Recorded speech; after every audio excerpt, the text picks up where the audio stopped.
صفا کسان نو آیا چې یار دیم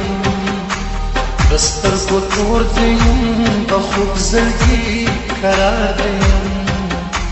زه تر څو پورې په دغه وسوسو کې یم زه تر څو پورې جانانه په لمبو کې یم قرار راشه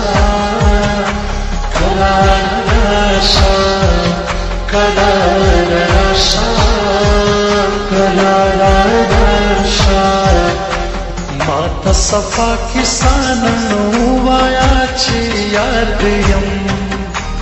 دسترګو تور دیم د خوب زړګي قرار دیم زه به تر څو پورې په دغه وسوسو کې یم زه به تر څو پورې جانانه په لمبو کې یم قرار راشه قرار راشه قرار راشه قرار راشه